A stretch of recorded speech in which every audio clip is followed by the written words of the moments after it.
ભારતીય આશ્રમનો છેલ્લા કેટલાક દિવસથી વિવાદ ચાલી રહ્યો છે। સાધુઓ એકબીજા પર નિવેદનબાજી કરતા રોજ આ વિવાદમાં નવો વળાંક આવી રહ્યો છે। જો કે અગાઉ ભારતીય આશ્રમ વિવાદમાં કીર્તિ પટેલની એન્ટ્રી થઈ હતી, ત્યારે આજે આ વિવાદમાં નવો વળાંક આવ્યો છે। શું ચાલી રહ્યું છે ભારતીય આશ્રમના વિવાદમાં, વાત કરીશું આ વિડીયોમાં। વૈષ્ણવજન તો તેને કહીએ જે પીડ પરાઈ જાનાને રે। નમસ્કાર, નવજીવન ન્યૂઝમાં આપનું સ્વાગત છે। હું છું જયંત દાફડા। અમદાવાદના સરખેજ વિસ્તારમાં આવેલા ભારતીય આશ્રમનો કબજો અત્યાર સુધી ઋષિ ભારતી બાપુ પાસે હતો, પરંતુ થોડા દિવસ પહેલા હરિહરાનંદ બાપુએ રાત્રિના સમયે તેમના સમર્થકો સાથે દસ્તાવેજી પુરાવા લઈને આશ્રમ ખાતે આવ્યા હતા અને આ આશ્રમનો કબજો મેળવ્યો હતો। આ બનાવ બાદ ભારતીય આશ્રમનો વિવાદ વકર્યો હતો। જો કે આ આશ્રમનો કબજો હરિહરાનંદે લેતા અગાઉ ઋષિ ભારતીએ તેમની સાથે અન્યાય થયો હોવાનું કહીને આરોપ લગાવ્યા હતા। તો બીજી બાજુ હરિહરાનંદે અને તેમના સમર્થકો દ્વારા પણ ઋષિ ભારતી પર વળતો પ્રહાર કર્યો હતો। તેવામાં થોડા દિવસ અગાઉ ભારતીય આશ્રમના વિવાદમાં સોશિયલ મીડિયામાં અવારનવાર વિવાદમાં રહેનારી કીર્તિ પટેલની એન્ટ્રી થઈ હતી અને તેણે તેના સોશિયલ મીડિયામાં ભારતીય આશ્રમમાં આવેલા ઋષિ ભારતીના રૂમમાં આવેલી તિજોરી ખોલીને તેમાં રહેલા વસ્ત્રોને લઈને ખુલાસા કર્યા હતા, જેમાં મહિલાઓના કપડાં હતા। આ વિડીયો સામે આવ્યા બાદ આજે વિશ્વેશ્વરી ભારતી માતાજીએ આજે પ્રેસ કોન્ફરન્સ કરીને ખુલાસા કરતા સમગ્ર વિવાદમાં નવો વળાંક આવ્યો છે। પહેલા તો વિશ્વેશ્વરી ભારતી શું કહી રહ્યા છે તે જુઓ। તો આ એક તો સનાતન ધર્મની અંદર કોઈ પણ વ્યક્તિ હોય એને નીચું જોવાનું થાય, તો મારે મારો પક્ષ રજૂ કરવો છે કે મારી ઉપર એક ઇલ્ઝામ આવ્યો છે કે માતાજીની એક દીકરી છે। તો આ અમારી એકતા અહીંયા બેઠી છે, એના પપ્પા નાની હતી ત્યારે એક્સપાયર થઈ ગયા છે, ગુજરી ગયા છે। આના પપ્પા અત્યારે નથી, જ્યારે નાની હતી ત્યારે તો આના પપ્પા નથી, એના મમ્મી હતા, એને બીજે લગ્ન કરાવી દીધા। તો આ એક નિરાધાર બાળક કહેવાય। શું કહેવાય? એક આ હ્યુમેનિટીનું કાર્ય છે। ઋતંભરા દીદી છે, કેટલી દીકરીઓ એની પાસે છે, ગીતા દીદી છે, કેટલી દીકરીઓ એની પાસે છે। તો હું કોઈ એવું ખરાબ કાર્ય મેં નથી કર્યું જીવનમાં, અને આજે મારી એકતા અહીંયા મારી સામે છે, એટલે હું મારો પક્ષ રજૂ કરવા જનતાને એમ થાય કે માતાજી વિશ્વેશ્વરી માતાજી શું છે, મારા આ કરવું પડે એ પણ મને બહુ દુઃખની વાત છે। અને ગુરુ છે એ પિતા સમાન છે, અને જો પિતા ઉઠીને એમ કે આના અંદરના કપડાં તો મેં અત્યારે પણ લેગીસ પહેરેલી છે, અંદર એ કપડાં પહેરેલા છે, કેમ કે હું એક લેડીઝ છું અને મારી હારે મારા ઘણા ભક્તો રહે છે, અને હું સાધ્વી થઈશું તો આશ્રમમાં મારો રૂમ નહીં હોય તો બીજે ક્યાં હશે? તો હું આશ્રમમાં ન રહું તો હું ક્યાં જાઉં? જ્યારે પંતે જૂના કાળમાં દીક્ષા થાય તો સાધ્વી બનતા હોય છે, અને તોય આવા ઇન્જામ આવે તો મને ખૂબ હૃદયથી એક દુઃખ થાય છે।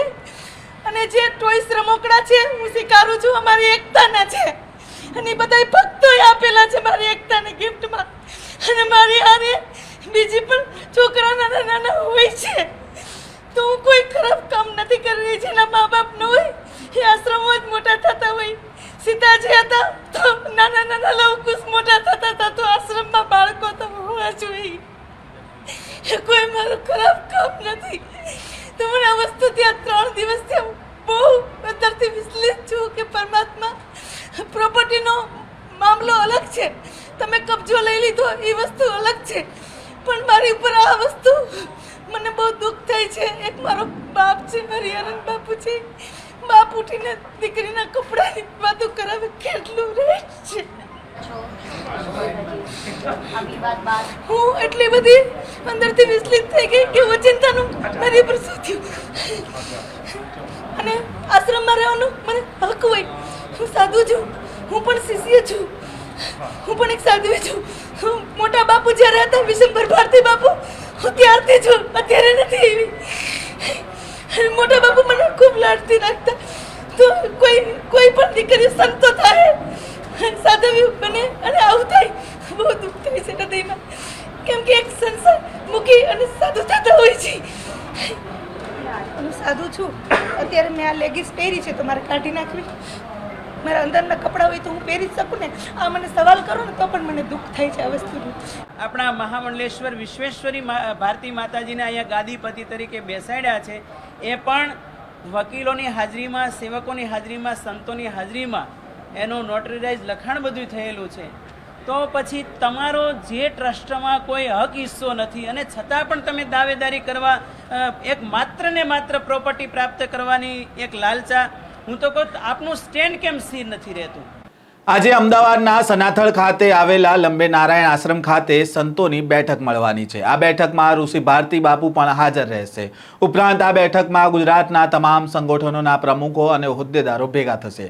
આજની આ બેઠકમાં કેટલાક મહત્વના નિર્ણય પણ લઈ શકાય છે. આ બેઠકને લઈને લંબે નારાયણ આશ્રમ ખાતે ચુસ્ત પોલીસ બંદોબસ્ત પણ ગોઠવી દેવામાં આવ્યો છે. જો કે આ બેઠક પહેલા વિશ્વેશ્વરી ભારતી અને ઋષિ ભારતી બાપુએ મીડિયા સાથે વાત કરી હતી અને તેમના પર થયેલા આરોપોને ફગાવ્યા હતા. તેમણે મીડિયા સાથેની વાતચીત દરમિયાન ભાવુક થયા હતા અને તેમણે રડતા રડતા કહ્યું હતું કે મારા પર જે આક્ષેપો કરવામાં આવ્યા છે તે તદ્દન ખોટા અને પાયા વિહોણા છે. તેમણે કહ્યું કે મારા પર જે આક્ષેપો થયા તે બાદ મને ખૂબ જ દુઃખ થયું છે. હું તમામ આશ્રમમાં રહેવા માટે હકદાર છું. આ આશ્રમમાં બાપુ મને બેસાડીને ગયા છે. આ સાથે તેમણે ઋષિ ભારતી બાપુને બદનામ કરતા હોવાનો આક્ષેપ પણ કર્યો હતો. તેમણે કહ્યું કે હરિહરાનંદ મારા ગુરુ સમાન છે. એક સાધ્વી પર આવા આક્ષેપ ન કરવા જોઈએ. અમદાવાદના ભારતીય આશ્રમના રૂમમાંથી મળેલા દીકરીનો ફોટો તેમનો ન હોવાનો પણ તેમણે ખુલાસો કર્યો અને તેમણે દાવો કર્યો કે આ તેમના સગા ભાઈની દીકરી છે. તેમણે કહ્યું કે દીકરીના માતા પિતા નથી અને નિરાધાર બાળકીને મેં અપનાવી છે. આ બધું થયું તે ખોટું થયું છે. ઋષિ ભારતી બાપુએ મારા પિતા સમાન છે અને વસ્ત્રો અંગે સવાલ પૂછતા તેમણે કહ્યું કે હું એક મહિલા છું ને મહિલા તરીકે મારે જે કપડાં પહેરવા પડે એ પહેરું છું. આવા પ્રશ્ન ઉઠે તો મારું ચીરહરણ થતું હોય એમ લાગે છે. આશ્રમની મિલકત અંગે વિશ્વેશ્વરી ભારતીએ જણાવ્યું કે આ મામલે કાયદાકીય લડત ચાલુ છે. મારા પર લાગેલા આક્ષેપોથી હું વિચલિત થઈ ગઈ હતી, જેથી હવે હિંમત ભેગી કરીને તમારી સમક્ષ આવી છું અને મિલકતનો વિવાદ અલગ બાબત છે અને મારે પર લાગેલો આક્ષેપો અલગ બાબત છે. આ મામલે મેં મારો પક્ષ રજૂ કર્યો છે. હાલ તો ભારતીય આશ્રમના વિવાદમાં ગુરુ અને શિષ્ય સામસામે આવી ગયા છે અને એકબીજાના ચારિત્ર્ય ઉઘાડા પાડી રહ્યા છે. ભારતીય આશ્રમના વિવાદમાં હવે શું નવો વળાંક આવે છે તે જોવું રહ્યું. આ જ પ્રકારના સમાચાર સાથે ફરી મળીશું. ત્યાં સુધી નવજીવન ન્યૂઝ સાથે જોડાયેલા રહો. વૈષ્ણવજન તો તેને કહીએ જે પીડ પરાઈ.